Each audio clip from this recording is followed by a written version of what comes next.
Kala Bala Subramaniam, who's the founder of an amazing organization called Alert. And it's having about 4 lakh members pan India. They have trained, no, I wouldn't say members, basically trained people to save lives. And we're very, very happy. And the organization and Madam has had time to come and showcase about their story, their journey, and their vision in our channel Atmed HealthCare. We prepared a few questions. We're going to see how it goes, and I feel that Madam will give a very good explanation. It will be helpful to everyone who's on our channel also. Thank you. So we'll get right to it.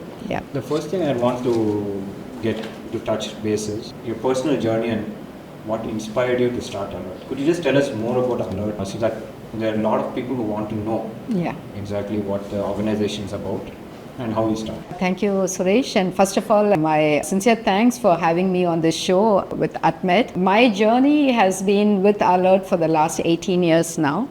And prior to that, I've been an IT professional with over close to 25 years of IT experience in various companies. And my last organization was Hewlett-Packard. And so that is where I was working. And at one point in time, one of the organizations that I was working, that is Syria, right now it's called the Syria. It used to be located in Siruseri on the OMR. I used to go from Perungudi to Siruseri, and I'm talking about the timeline of 2005-2006, which is about 19 years back. And during those days, the IT highway that we have now, which is a 6-lane highway, those days there were no roads at all. It was full of potholes, and it was because the development was not there. And more than vehicular traffic, the traffic that used to be there was the cattle traffic. Aadu, maadu, and the madri traffic தான் நிறைய இருக்கும். So company busல போயிட்டு இருக்கும்போது to be seeing an accident on the road will be just like any other scene. ஒரு 2 வாரத்துல ஒரு accident பார்க்கிறது சர்வசாதாரணமா it will happen, and that scene will be like typically நம்ம எல்லாருமே பார்த்திருப்போம். இந்தியால ஒரு இடத்துல accident நடந்துச்சுன்னா immediately people surround. So ஒரு 10 பேர் எங்க இருந்து வருவாங்கன்னு தெரியாது, அந்த 10 பேர் இருப்பாங்க. But அவங்க அடுத்தது என்ன பண்ணுவாங்கன்னா they will not know what to do. They'll all be standing there and doing nothing. Basically, what they call as the bystander, attitude. So, and this used to really bother me a lot as to why people, every time I used to see, every time the bus slows down and I see from the window as to why the bus is slowing down, there will be an accident with a few people there. And the victim will be typically an IT professional, because that area is full of IT companies, and it could be like a scooter or a cycle or whatever. The age group will be typically between say 25 to 45, 50, and the thought about why people are just standing there not doing anything used to bother me a lot. Okay. And at one point, one day, when I was asking the same question as ஏன் யாருமே எதுவுமே பண்ண மாட்டேன்றாங்க, நின்னுட்டே இருக்காங்க, the reverse question that I got from my inner self, and I call this as the awakening moment in my life, was what are you doing about this? That was a question I got, was thrown at myself. And what are you doing about it? Even you are questioning the people and you're not doing anything. And that I felt was more like the inner conscience or the guilt feeling in me. And I felt I have to get trained in first aid, and next time இந்த மாதிரி ஒரு ஆக்சிடென்ட்டோ ஒரு emergency சிச்சுவேஷனோ பார்க்கும்போது நானும் மற்றவங்க மாதிரி போகாமல் என்னால் முடிஞ்ச உதவி I have to do and save the person. That was the intention with which I went and got trained in first aid. And the minute when I went and got trained in this first aid was when it was again an eye opener, because I was going through this training, which was about 2 to 3 hours. I thought this is such a simple technique. It's an international universal protocols that anybody can save a life. A person does not have to be a graduate, does not have to be a CEO, doesn't have to be a doctor, but anybody can save a life. So I thought this kind of a knowledge can help save many lives. So that was the thought with which Alert was born in 2006. Okay. That was the entire journey actually. But actually you addressed something correctly. What I feel is, if you see somebody on the side and like fallen down, the first instance you are for the makkalana, it'll be like a doctor call the ambulance. And we waste time. Correct.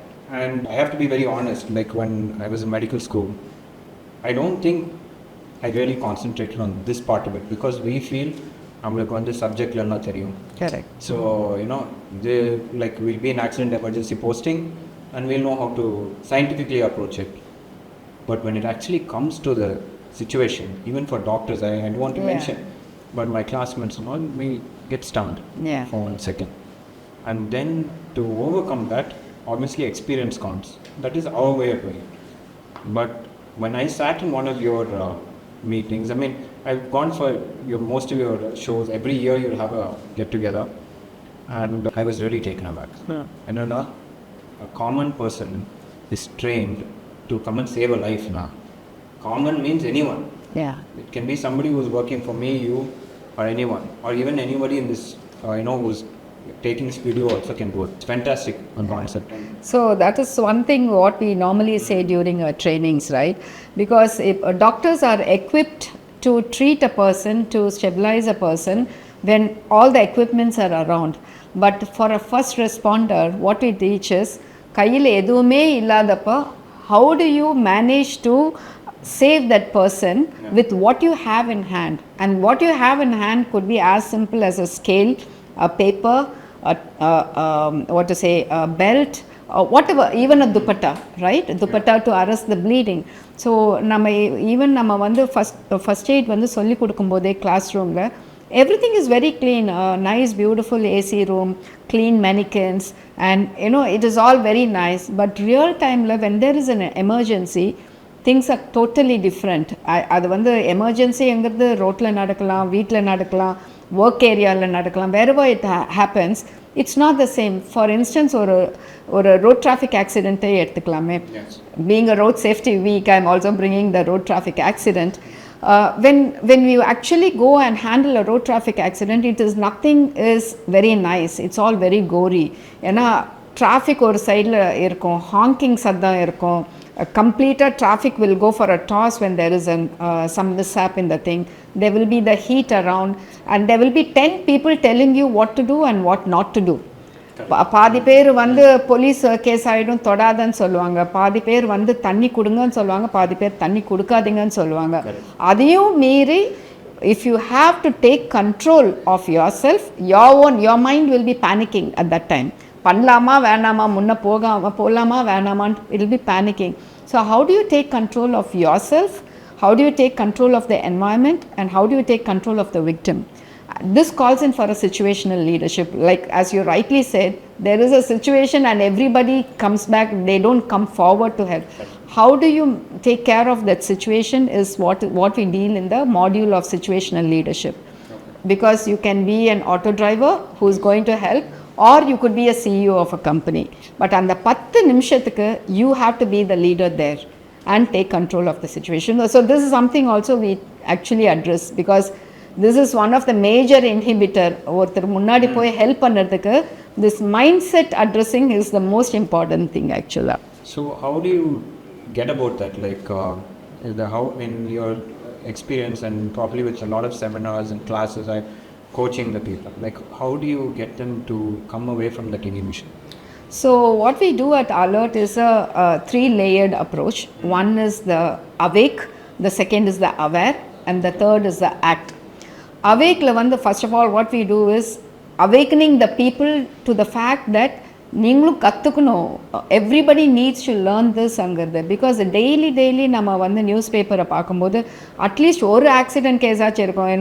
Somebody ஒரு pillion driver had fallen down, a truck went and crash. Daily பார்க்குறோம் lives are being லாஸ்ட்ன்ட்டு. But அதை பார்த்துட்டு next பேஜுக்கு அப்படியே போயிடுவோம். ஏன்னா it is always about it is happening to somebody, it will never happen to us. அது நமக்குன்னு நடக்கும்போது தான், நமக்கு இல்லைன்னா நமக்கு அவர் ஓன் லவ்ட் ஒன்ஸுக்கு நடக்கும்போது தான் maybe we could have said done something about it அங்கிற அந்த feeling. So everybody, and like I always say, like எல்லார் வீட்லேயும் ரோட்டில் மட்டும் இல்லை, எல்லார் வீட்லேயும் பெரியவங்க இருக்காங்க. Our own ageing parents, our own ageing in-laws, அதை ஸோ அவங்க பாத்ரூம்லேயே வழுக்கி விழுந்துட்டா கூட how do we handle that? இல்லை somebody has collapsed, we don't know if it is a sugar, we don't know if it is a cardiac arrest, if we don't know if it is whatever, right? All we do is to panic, call our loved ones. and we all have a small children who can pop up something and the mother. So the emergencies can happen anywhere. So all we say is learn this for your own selves and your loved ones in the awakening. அது வந்து we do through a lot of campaigns, social media campaigns பண்றோம், and we do what to say street plays பண்றோம், walkathons, alertathons, so a lot of awareness campaigns, and we have this 90-minute module. Okay. And the 90-minute modules வந்து we do it completely for free on every Saturday. People can walk into our simulation lab and they can get trained. Online-லையும் பண்றோம். So இதுல வந்து all we do is from 0 to 10. இதில் வந்து மக்களுக்கு வந்து first எய்ட்னா என்னான்ட்டே தெரியாது, எனக்கு என்ன பண்ணணுன்ட்டே தெரியாதுங்கிறவங்களுக்கு it will take you from 0 to at least if not to 8 or 10 at least to 2 or 3 level. என்ன பண்ணணும், என்ன பண்ணக்கூடாது, what is the law that is protecting you as a good Samaritan ஆக்ட்னு சொல்லிட்டு இப்போ வந்திருக்கு. ஸோ ஏன்னா நிறைய பேருக்கு வந்து போய் முன் வந்து ஹெல்ப் பண்ணணுன்னா there are two main things that is inhibiting. ஒன்று வந்து எனக்கு ஹெல்ப் பண்ணணும். இப்போ நான் கொஞ்ச நேரத்துக்கு முன்னாடி சொன்னது வந்து ஒரு ஆக்சிடெண்ட்னா 10 பேர் கூடிடுறாங்கன்ட்டு. அந்த 10 பேர் எதுக்கு கூடுறாங்கன்னா, I always say that innately everybody has compassion. எல்லாருக்குமே அந்த உதவணுங்கிற அந்த மனப்பான்மை இருக்குது. And I think we born in India, I think we all come with that kind of a culturally we come with that kind of a innate compassion. But அங்கே போன உடனே அந்த it could be various inhibitions, right? And ஏற்கனவே அவங்க மோசமாக இருக்காங்க, நான் போய் ஹெல்ப் பண்ண போய் அது இன்னும் மோசமாயிடுச்சுன்னா என்ன பண்ணுறது? So I will it's a skill issue. என்ன பண்ணுறதுன்னு தெரியாது. ரெண்டாவது, நான் போய் ஹெல்ப் பண்ண போய் போலீஸு, கேஸு, கோர்ட்டு, விக்டிம், இந்த மாதிரி பயம். இதனால் I don't want to get involve. நான் நல்லது பண்ண போய் நான் இதை என்ன போலீஸ்க்கு வந்து என்னை கொஸ்டின் பண்ணுவாங்கங்கிற அந்த பயம். So this kind of awareness on the Good Samaritan law, which is now protecting the citizens, okay, that kind of awareness is done in this Awake module. Aware module la vandu we do different kinds of training programs, starting from a half-a-day training program, one-day training program, okay, and then 2 days training program, and also we have different modules for students, colleges, and the other different programs. The ACT module is where in the trained people irukanga 2 days intensive trained people are then taken to hospitals like a PSG hospital in Coimbatore, Apollo hospitals in Chennai. Anga poi they are all vetted by the emergency department heads to say they are ready to be as first responders. So basically they are certified first responders who then go and actually get involved in saving lives. So this is how long answer to your question is, this is how we address various kind of... So they're certified. Can you share the turning point that led you to change from your corporate career to... Like there must have been once, like you've given a brief, and the Mary, like when you're watching people helpless in the time, but there must have been one small incident which triggered this, to leave and then to start. Actually, I always think that there were multiple incidents from my childhood that eventually led to Alert when I was 40 years old. Okay. A series of events from my childhood. One, when I think I was in my 5th standard. Nangalla ootik poirundappo, there was my brother and my cousins, game madri, they had this air gun. And they were shooting at some birds, and one of the bird fell down, and I felt that it was so not nice that for our own fun that we are taking life of something else, right? Which could have had the family, it could have been with its kids. My mind was going that way. And secondly, again, one of the incidents was like yet another incident was, I think I was in my high school when I was going with my mother in Sri Perumbudur. Sri Perumbudur, my mother was running an old age home, which is still continuing there. And we went there and we were coming, and now what is that Rajiv Gandhi's memorial, around that place we saw a car accident, and that was the first time I actually saw somebody twitching on the road because it had just happened. And I told my mom, maybe we should stop and help that person. And my mom, like any other parent in our country, said no, there are enough people there, somebody will take care of it. And my car kept moving. But I just did not, that thought actually, that the person twitching out there on the road didn't leave me for a long time. And one more incident, again when I was in college, I was going to Salem in the train, and I was in the railway station at around 10 o'clock in the night. You know, the number of people will be there, no, in the central station. And there was this one person who was having epilepsy in a corner, an aged person who was frothing in his mouth, and he was, convulsing there. And ellaru nuttukanakana people, they are walking with the luggages, and they're just going past and thing, and absolutely that person is there convulsing right there. And I too, along with my mom and parents, I too was walking around. But then this feeling of nobody is, that apathy that everybody has, that somebody is there in the corner and nobody is bothered. We are all so busy with our own lives, running after something, for meetings, for flights, for trains, there's always something that we are running after. And I think overall, all this guilt conscious in me, I think is what fructified as alert eventually, is what I always think. And again, start panna udane, it is not that I came out of my corporate life, because even after that, continued to do my IT job, and it was only in 2019, at the end of 2019, that decided to give up my lucrative corporate job to take this up full time, because that point in time it was already 16 years old. The organization was already 15 years old, and there were a lot of projects that were coming by, like from the WHO, from the government of India, really? From AIMS Delhi. And we were the only selected NGO to come up with a curriculum for the entire country, technical partner for the coming up with the complete curriculum for the country. Wow. So something like that you take up, and you cannot, it was very difficult for me to balance the family, the job as well as thing. And of course, my heart was in this. So that is when I decided to move into it full time. It's amazing that you said it's, recognized by such big agencies in the world, I'm saying, and across India. And also I do remember, I recall you said that there was a turning point where the visionary Dr. Kalam had identified the good work which your NGO had been doing. Yeah. Could you tell me more about that? Yeah. So this was started, although we started the work from 2005, I would like to recall and give my gratitude to Dr. J.S. Rajkumar, who is also the chairman of Lifeline Hospitals. He was the first person to actually visualize the entire dream that I was having about this, the first response and how people can be saved. And he said that it needs to be started as an organization, and that is how in 2006 Alert was born. And again, when we decided that we will go ahead and start this as an NGO, to be really frank, we had me, and along with my co-founder, Dr. Rajesh, Mr. Rajesh Trivedi, and a few others, we had no clue on how a NGO works, what needs to be done and things like that. So it was purely raw passion that we need to do something about this. No more lives should be lost in a country just because people do not know what to do, or people are scared to go and help people.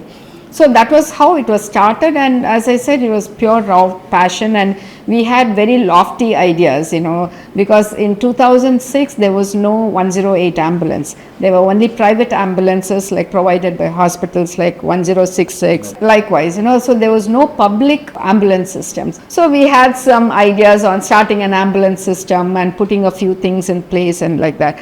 So while we were going about it, in 6 months down the line, we got a call from none other than the late President of India, Dr. APJ Abdul Kalam. We got a call from him from Raj Bhavan when he was visiting Chennai, and he said that he had got to know about a group of youngsters from the IT industry who are trying to do something in emergency response area. So he wanted to know more about that. So we went and met him, and then he always has this childlike curiosity, right? So he was asking us what does this logo mean? Basically he was asking the entire story of Alert, why we started this, and he asked us what do you want to do? And then at that point he heard us out completely, and then he said, have you heard about 108? And then we said no. He said there is an organization called 108 started in Hyderabad, and he said I'm the chairman emeritus of 108. They are already running an ambulance system, and they will soon be coming to Tamil Nadu. And I would like you both, like me and Rajesh, my co-founder, I would like you both to go as my guests, visit the office, go take a complete look and come back and tell me after that if you still want to do ambulance service. But meanwhile, he said this particular cause that we have taken up, he said that this particular gap, that from the time an emergency happens until a professional help arrives. And the professional help, one day it can be like an ambulance, it could be a nurse, doctor, paramedic, whoever. Yes. But from the time an emergency happens until a professional help comes, there is a particular gap. And that particular gap, nobody knows what to do in our country, and people only panic, they only panic. So to date, nobody has addressed this gap, and you people have taken it up. I would like you people to go deeper and deeper into it. And being a man, visionary and man of numbers, he put a goal on us. He said, train at least one person in every family on first aid and emergency care. So that has actually become a stated goal, to train one person in every family on first aid and emergency care. And we have taken that as a stated goal, and to date we have trained over 4 lakh people pan India. 4 lakhs. In the last 18 plus years we have trained 4 lakh people. And to go back and say, we went to 108 as Dr. Kalam's guest. We were given a red carpet welcome, naturally, because it was coming from the President of India. And then after seeing the massive operations of 108 in Hyderabad, we knew that we were nowhere close to it, because we were a very, very tiny organization and we were not a full-time people. And then we realized why Dr. Kalam said what he did, because he brought a focus back and said, this is the area you need to focus on. And then again we had the good fortune of meeting him in 2009. Once again he said he would like to meet us. And that time when he met, he got a complete update on how we are doing. And then he insisted that we need to take our operations to the rural areas, because in rural areas, by the time they reach the PHCs, the primary health care centers, or the ambulance reaches them, many lives are being lost. So he said that try to reach out to the rural areas and equip the youngsters as first responders, so that lives are saved there. So, and he was soon to meet us again. He said, the next time you come, bring all your volunteers and bring all the video and everything, so that I can give some messaging, and I want the whole thing to be recorded. But unfortunately we missed out on that. He passed away before that. He is an amazing person. Oh, absolutely, yeah. And probably it's almost like a blessing that he gave an initiation to you. Yeah, it is. We look at Dr. Kalam as our mentor, and that is because to date we draw inspirations from we have recorded the whole thing, so his talk and the guidance that he has given us in the 2 meetings has been our inspiration actually. And when you brought in one thing which I didn't realize also, I thought that they were mostly of a city type of requirement, like first aid is only at home, on the highways. But what is very nice, what you told, is in the rural areas also you have covered, which is essential.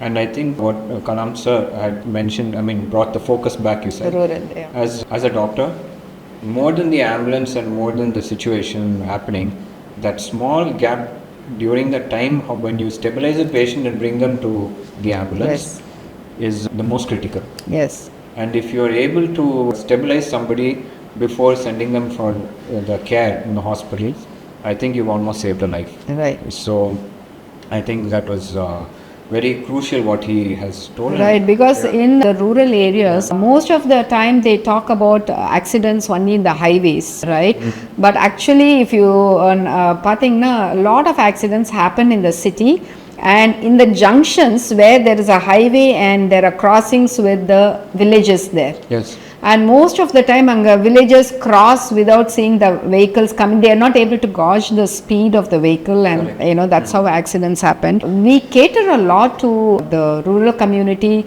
especially in the farmers community. In a farmers community, nariya in the snake bites, pesticide a lot of emergencies happen, and of course there are a lot of suicidal cases also there, because of whatever the tough times they are going through. And so we do a lot of training programs for especially the self-help groups and the youth in the rural areas. So you brought up one interesting topic which actually I want to know about. We said snake bite. And commonly there are a lot of myths, and like I said, I'd also personally told you I thought something like that happened to me. But the first thing which went to my mind is, if you find that you feel like you got a bite, obviously we should, because we've done medicine, we know, okay, you cannot do all those funny things like what they see in the movies, but you should not panic first. Correct. Now, how have you trained? Have you actually had situations where the people you've trained have saved people from this, and how do they do it? Yeah, we train a lot on the snake bites and all the rural emergencies. Okay. But iduvariku we have not actually had a case reported back to us as somebody who has handled a snake bite. But the thing is, we have had other cases being reported from the villages, like pregnancy related, even a cardiac arrest, a fracture. Anna madri, we have heard a lot of it. Although we train, which is also a good news that we have not had anybody reportedly handling a snake bite. What also happens is we are right now working out on a mechanism where every incident that is handled by a first responder is reported back to us. The app is still in the work. But because most of the cases, people don't even get back to us and say that they've handled such a case. That is also there. That is true. Yeah. So could you tell me? Could you recall any? There have been many unique cases you would have seen, but could you tell me one unique case in a rural area which you would have heard of, and how the training would have helped the person over there? Yeah, so this happened quite a few years back, and a very similar case just happened 2 weeks back.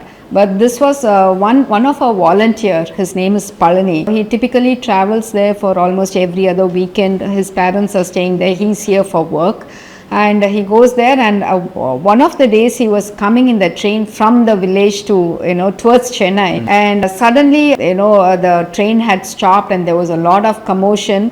And then when he also got down and saw, there was somebody on the track with his leg amputated. So he still to date he doesn't know whether he had fallen on the track purposefully or it was an accidental case, but either ways he was completely unconscious, a lot of bloodshed. One of the leg was completely amputated. He was saying like everybody was stunned and everybody were looking at it was between two coaches. So where there is a joint, and it was between the two coaches, and nobody was willing to get down. And finally he gathered some courage, and he got down to the track, pulled the victim. He also took the amputated leg. And he handled the bleeding, and then until the ambulance came, it was all attended, and he left after that. But the thing is, he called from there, and I picked up the call when I was in the office, and when he called, he broke down. He broke down and he said, Kala, I just handled the incident, something like this. And believe me that every time a volunteer handles this case, this kind of incident, could be big, small, there is no comparison between any two case incidents, right? It could be a fracture, it could be a bleeding, it could be as big as an amputation or a CPR. But every time you go and you become that good Samaritan in saving somebody's life, it's very life transformative. Literally your life gets transformed because you don't know what you did, but then you have saved a life, right? So that was the thing that he called from there, and he was crying. He broke down saying, I saved this person. I don't know how I did it, but then all I could think of is the training that I attended. The instructions were coming to me, one by one, and I just went mechanically on that. So that is what the training does. The training does not eliminate the fear in you. The fear will still be there, but the training prepares you how to overcome that fear and get on to it objectively, and that is what the training prepares you for. It's almost like you made doctors out of everyone who's joined you. It's almost like that. No, with due respects to doctors, doctors are God. Literally, that their profession itself is God, and it's phenomenal. They do this day in and day out. So at one point, they even do it like without a second thought, because it becomes like a muscle memory for them. But for a commoner to get into that scene, overcome his own fears and panic, and to handle that case without overcoming his fear is a big deal. And as I said, it just transforms his life and his own self-esteem.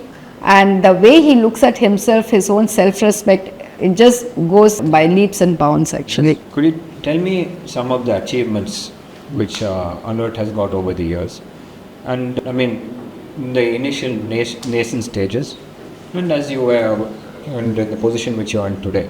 So what would some of the important achievements your organization has? Yeah, so I don't know if I should call them achievements, but they are certainly milestones in the journey of Alert. We have come a long way, and the more and more we are into it, we realize that there is so much to be done. Because initially it was only about training. We thought it was more about training people and getting them empowered to save lives. But then the more and more we got into it, we realized it is an ocean and there is so much to do. And because an emergency, what we are doing is emergency response or emergency management is just not about training and then going and saving lives. Everything, there are so many stakeholders in an emergency management. Like for instance, the hospitals are required, ambulances are required, and you have the police that is required, you have the legal system that is required, even in insurance. Insurance is like behind the screens person who is also required. So there are so many people in the ecosystem, and everybody have to work hand in hand to make this complete system work.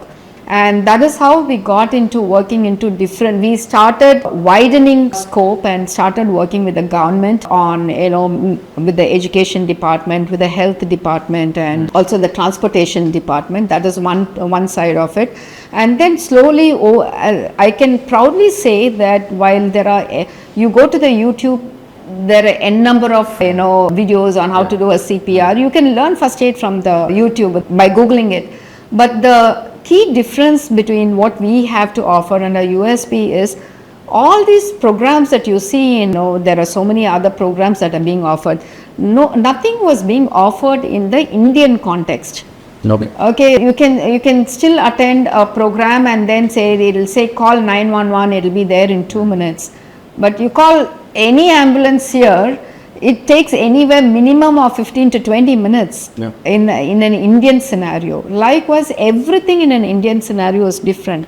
So we felt purely by our own learning that there is no particular curriculum that is actually fitted for the Indian community, So we have come up with this comprehensive curriculum which we feel is our strength that we have to offer. And then we have the Asia's first simulation lab that is there in Chennai. When I say Asia's first simulation lab, there are almost 18 to 20 other simulation labs in India, and all these labs, simulation labs, are either in the medical colleges or medical hospitals, basically meant for the medical fraternity, for their lab technicians or for their doctors or the nurses to get their hands-on learning. But this is the only simulation lab in the country where anybody, absolutely anybody, starting from a fisherman folk there or auto rickshaw driver, from a college student, absolutely without any science background, they can come, get trained and go out as a certified first responder. Excellent. So we have this complete, I think this definitely is, we take pride and we want to create more such simulation labs in other places also from a common man perspective. This is purely from the common man perspective. And secondly, like over the period of years, like when we say we have trained over 4 lakh people, so there is this so many trained people available there. But there was no system to actually connect the supply and the demand, if I have to say so. Because see, I could be sitting here as a trained first responder and there could be an accident somewhere there. How do I even get to know that I am needed there? Unless otherwise there is technology that is connecting. So we have something called the Voice, that is the volunteers in case of emergency. That is an app that actually connects. It's basically, we have Uberized it. Uberized it meaning there could be so many trained first responders out there, and whenever there is an emergency, with a click of a button, whoever is the closest within the radius of 2 or 3 kilometers can rush to the spot. And this is, again, we have this strong first responders network, which is very, very unique thing that we have brought in to the country, I would say. And again, many other programs that we have brought in, like the Alert Golden Army. Alert Golden Army is what we have introduced for the colleges, because how much ever, purely this is again by how, in over a period of so many years, close to 2 decades, we have always seen like we can go train the corporates, we can go train the adults, but our cups are already full. So you go and tell people, say, hey, you don't have to be scared, you don't have to be fearing anything, you can go ahead, but our cups are already full, and we still, the adults hesitate a lot to come and help when in an emergency, because the fear factor overcomes. But you, the same knowledge you go and give the youth, they don't think, they just jump into action. Because the cups are, they are in a receiving mode, and just in an, they have all the energy to go jump in and act. And them being the future of our country, we have come up with this, what is called the Alert Golden Army. The name stems from the thing like we are forming basically an army of volunteers. See, in the army, the soldiers are trained during peacetime. Correct. Thinking so that they are trained so that they can face when there is a war, but not that they have to face a war. The war may happen or may not happen, but they are trained to face a war. Likewise, these people, the students or the youth community, they are trained to handle an emergency if and when it happens. Yep. We pray that no emergency happens, but if and when it happens, they are trained to happen. So likewise, we have quite a few initiatives, and the biggest milestone for us right now, the latest one, is that we have been called as the only NGO entity with the WHO and the various forums of AIMS and other forums that has been formed to come up with emergency response system for the country. So that's a credibility that the organization has gained. What I understood is, where it is fragmented, you made it organized, yes. Organized structure. Yes. And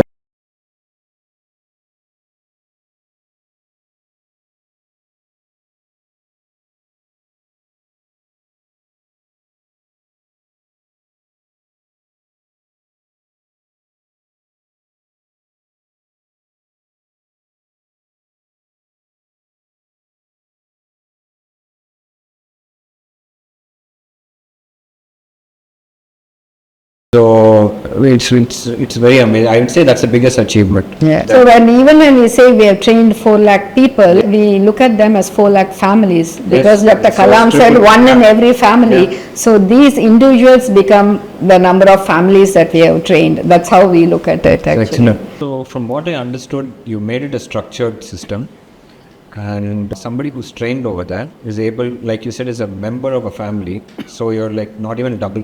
4 lakh can be double, triple also. Right. The amount of capacity that the people who are trained with you can help others during any type of medical emergency or crisis.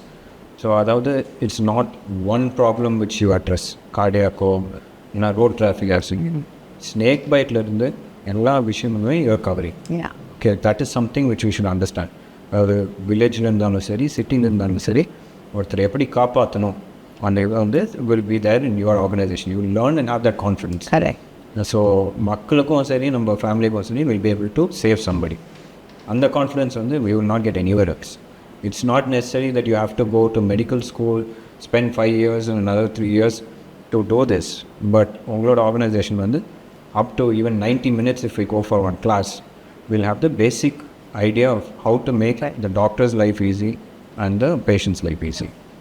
I feel that this is something that our general public has to get involved in, and definitely my employees and whoever is working with me, myself included, will definitely be joining and coming and getting trained in your organization. Thank you. Definitely that will happen.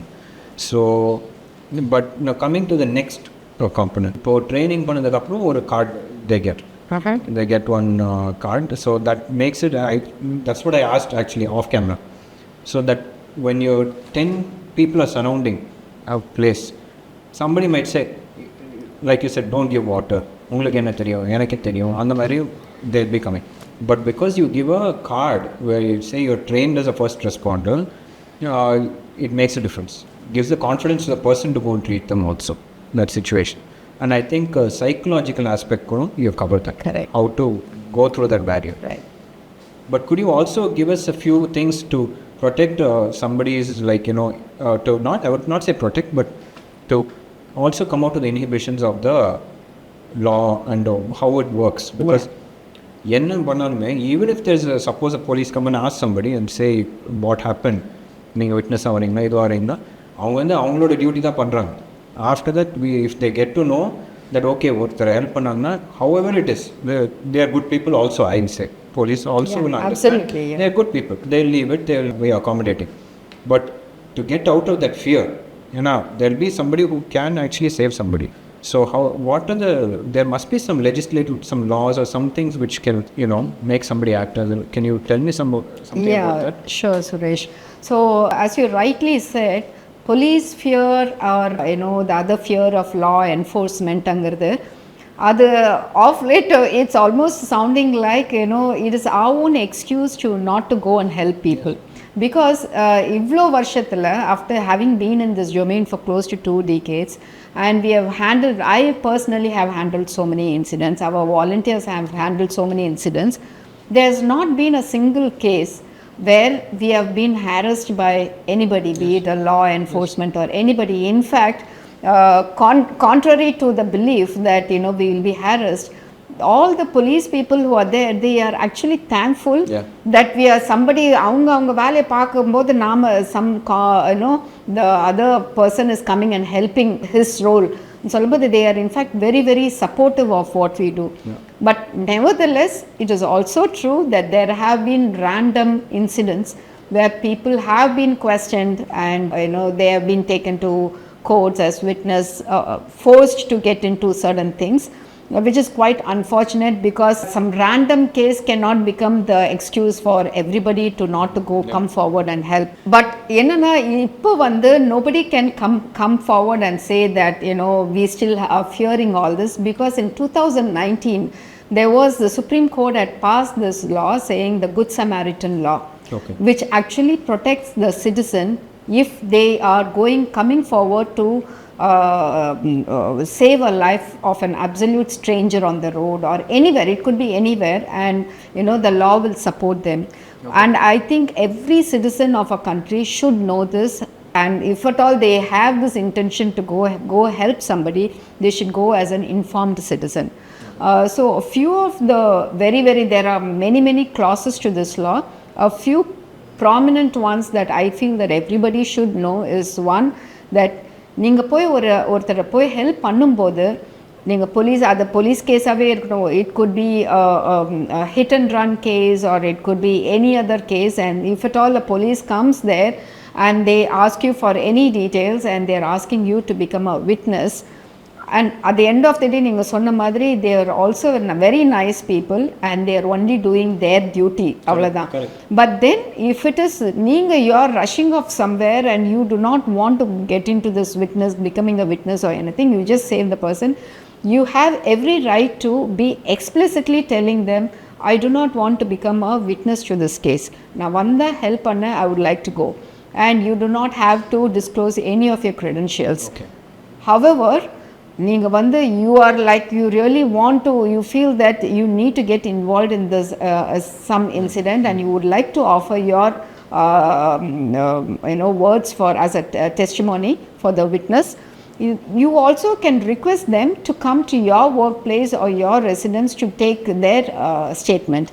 You do not have to be asked to go to you do not have to go to the police if you do not want to, if you're not comfortable with it. So this is something I'm saying this because this should not become an excuse for people not going and helping someone. And secondly, நீங்க போய் help பண்ண போறீங்க, பக்கத்துலயே there is an hospital there, and you feel நீங்க help பண்ற நேரம் ஹாஸ்பிட்டலுக்கு கூப்பிட்டு போனா they will be in better hands in the with the professionals handling the victim. So நீங்கள் எடுத்துட்டு போகும்போது no public or private hospitals can refuse accepting a road traffic victim. And they cannot ask you for any money, and they cannot ask you to give your any credentials with them. You can always say, I was passing by, I saw this victim, please accept. And if they refuse to accept, you can clearly tell them that they are legally, the law says that they are legally prosecutable, and because every hospital is legally bound to stabilize the victim. Yes. So they do not have to do a bypass surgery, or they do not have to do a huge treatment. Yes. But stabilizing that life is a mandate by this law. And then the third one is very, very encouraging, that நீங்கள் ஒரு good சமாரிட்டனா ஒருத்தரை போய் help பண்ணி நீங்கள் ஹாஸ்பிட்டலில் கொண்டு போய் admit பண்ணால், today there is a reward that has been announced for every good Samaritan as a motivation, as an incentive. That is state government in the 5,000 and central government in the 5,000. Adu kuda, if you have seen the news, just about last week, Nitin Gadkari had announced he has actually increased it by 5 folds. 5,000 irukradhu ipo 25,000 பண்ணிருக்காங்க. So this is an information that everybody should know. Of course நாம போய் help பண்றது அந்த பணத்துக்காக help பண்றது இல்ல. But then imagine if ஒரு auto driver is going and helping and taking the victim to the hospital, that amount of 2 hours or 2.5 hours, he could have made some money. Yes. And if the government is willing to take care of that, that is a great encouragement. Correct. Right? But the only thing is, right now, how you can claim that reward is, you have to go handle the victim, give him some first aid, take him to the hospital in the ambulance or wherever, and give your records, name and other details with the hospital doctors, so that they will report it back to the government, and they will give you the incentive. The request now from organizations like us is to simplify that process. Okay. Because namle poi help panna porom, not everybody will have the time to go until the hospital. Typically ambulance vanda we will hand over and we'll keep Yes. moving. But and when you do that, the Good Samaritan may not get that incentive. The law says that you have to go up to the hospital and then claim that incentive. Understood. So we are only right now talking to various organizations to simplify this process, so that there is more record of Good Samaritans in our country. That's excellent. So basically, what I understood, everybody wants to help. Correct. Everyone is in the same intention. For whatever government, whether it's a hospital, everybody is just to bring it together. Correct. And the main gap what you're bridging is awareness. Awareness. And this is awareness for me. And though my kind of nature is whatever, even if there's a restriction to go and help somebody, I will go. I'll still go and help the. Later on, I'll say, okay, you can, because if your intention is pure, you're not going to have a problem. That's how I think. But I understood that everybody thinks like that. It's just that it was not correctly put. Correct. And now it's. So others on the mother, like you said, that whether there are restrictions or not, you will still go Yes, and help. The yes. intention is there. Yes. But if auto drivers, or keep saying auto drivers, because if you see any incidents on the road, ஹெல்ப்புக்கு இமீடியட்டாக வர்றவங்க 4-wheeler 2-wheeler போகிறவங்க நிறுத்த மாட்டாங்க. அங்கே இருக்கிற auto drivers, tea stall vendors, அவங்க தான் ஓடி வந்து ஹெல்ப் பண்ணுவாங்க. That's why I keep repeating that thing. So அவங்களுக்குலாம் இன்டென்ஷன்ஸ் இருக்குது. You know people have that urge to help. அவங்களுக்கு ஸ்கில்லும் கொடுத்துட்டா, they'll do a wonderful job. ஏன்னா இன்டென்ஷன் இருந்து, for you are a doctor, qualified doctor, so you still know how to do it. But imagine if a commoner wants to help but do not know, just in the intention of helping, does the wrong things. For instance, somebody has fallen down, has a spine injury, and you move them from that place, you are actually causing more damage to the person. You'd rather wait for an ambulance so that they come with a proper stretcher, and they scoop him out and then take him. Adnala, its intention is, while intention is good, we say skill with intention actually helps. Okay. This is that's true. When you just mentioned that part about if somebody had a spinal injury and immediately mobilizing them, in my head the first thing that went is it would be the biggest mistake. Right. And it's correct what you're saying. The intention, unintentionally, you can damage them. And one thing that we all typically notice, right, in the road traffic or any emergencies, தண்ணி கொண்டு போய் கொடுப்பாங்க. That is the universal panacea மாதிரி. நம்ம எல்லாத்துக்கும் ஒரு solution தண்ணி soda கொடுக்கிறது தான். But that is the most wrong thing that we should not do, especially for an unconscious person. Yes. You can actually, giving them water or any liquids could kill them. So that is something which we always propagate, that please do not give any fluids for an unconscious person. Well, what is your future plans from here? Now, இப்போ வந்து நீங்கள் ஒரு பெரிய achievement பண்ணியிருக்கீங்க. 4 lakh people you have trained, almost structured. But the thing is, like, I've heard of your organization, a lot of my friends have heard of it. You're almost going to cover more. But idhukku mele, what is going from here, where do you want to go? Like, what is your future plan, your vision? So could you elaborate? So while we do have some lofty ideas or dreams of taking this pan India, and even beyond a country, I do not want to touch as to what we want to do. Rather, in a short term, we definitely want to take this knowledge to every youth in our country, and that cannot be done by one small organization called Alert, and it cannot be done without the government support. So we are working a lot with the government to work with the education department to make it as a part of the education curriculum. So we were talking about it earlier also. In US and UK, it is a part of a fifth grade student, and that's why you see so many videos, even young students calling a 911 or handling an emergency. But namma oorla vandu even adults they hesitate before they call a 108. So அந்த மாதிரி we are working with the government to make it as a part of the education mandate, and then likewise to make it a part of the transportation department. Like, it has to become a part of the licensing process. So every person in places like Singapore, it is a mandate that every driver before getting the license, they have to go through the first aid course.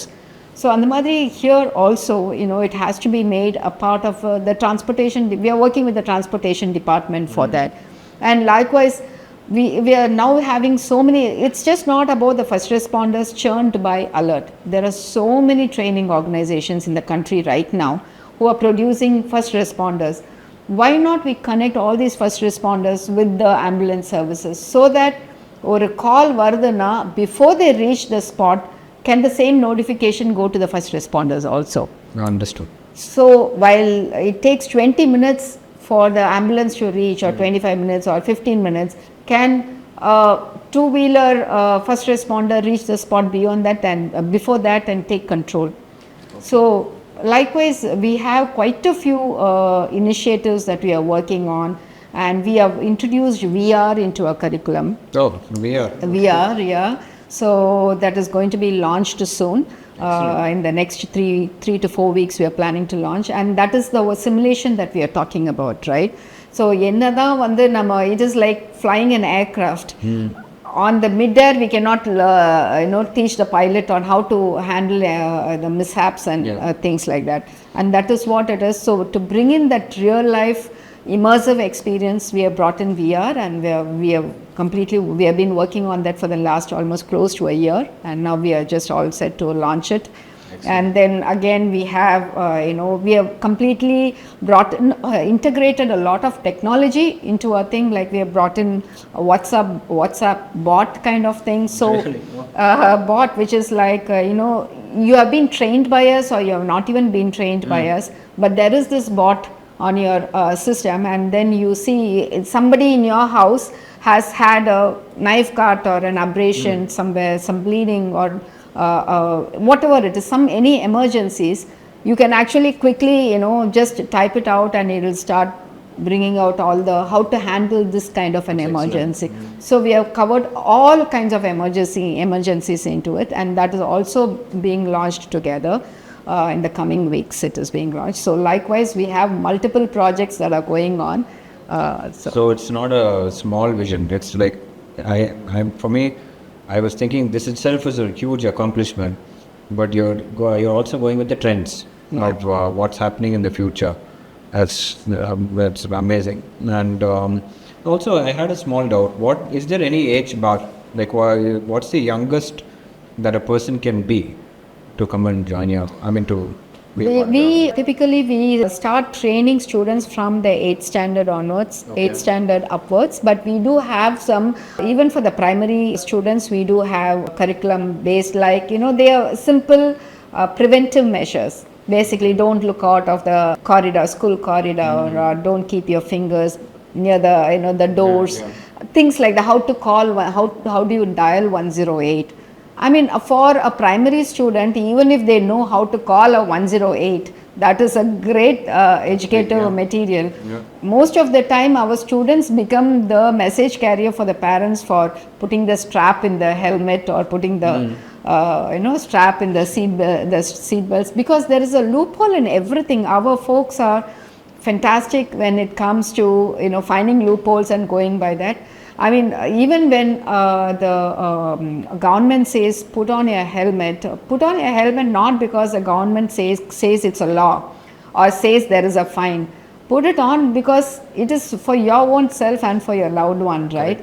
You fall down and there's a brain concussion, and then there's so much damage. Every time we talk about accident or because of and people not wearing seat belts or people not wearing helmets, there is so much damage involved. It's just not about what we get reported is only the deaths, right? So based on 2023 records, there are almost on a daily basis there are almost 400 lives lost. Oh. And there are 1,000 accidents happening. So when you say about 400 lives lost, what is getting reported? That is only what is getting reported. What is not getting reported is how many people have been maimed or injured. That is not getting reported, right? So by our own simple indiscipline or carelessness, we incur so much of loss. It's just not about loss of life, it's about injury for life and the trauma that the family goes through. Right. The cost that you incur, to the property, your vehicle is gone. After that, the cost and the treatment cost, so much of tangible and intangible losses. So I had a few questions on if somebody wants to get into this field. What do you think the mindset should be, the thoughts of a person who wants to get into social work? And what would be, I mean, we've all talked about the achievements and the positives, but you've gone through a lot of, I'm sure there must have been a lot of struggle to come to where you are. So what would be that struggle which they'd have to be aware of if somebody wants to get into social work? And like I said, what kind of mindset is needed?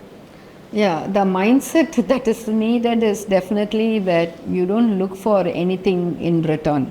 It has to be absolutely unconditional. Yeah. And all I say is you want to do good, and that you're already doing good to the universe is what I say. And please do not wait for everything to fall in place and then start something. Okay. If you have the intention, go ahead and just do it, and the alchemy will make it happen. So if I'm telling this from my own experience, because when Alert was started, we did not have any roof above us, we did not have volunteers, we did not know how to go about it. I had no clue about how to run an NGO, or we did not have such a fantastic set of board members or advisory board. And the number of volunteers that we have and the pan-India presence today we have, it just happens because your only focus is to do good, and everything else, the alchemy will make it happen. When I say alchemy, your energies will bring in the right kind of people, the right kind of support, right kind of help. So the only mindset you have to have is you want to do something, just jump into it. That's all. I think there's most basic but fundamental advice you've given, and the first thing I was doing was I was processing in my head about things I want to do in the future. You made it very simple, and I totally agree with what you're saying, and I feel that you have a good team. Yeah. The team, maybe, with your level of passion and you just wanted to do something good, is what attracted the right members, I feel, on your role. And I hope from our channel, a lot of people have got awareness on what Alert is. It's the importance of saving people, or the importance of time, and the importance of being sure to take action when it's needed. So I hope more people join your organization. Thank you. And I hope much more join through us, and that would be something what we're doing good to society by actually showcasing your efforts. And like I said, we will also be a part of it soon.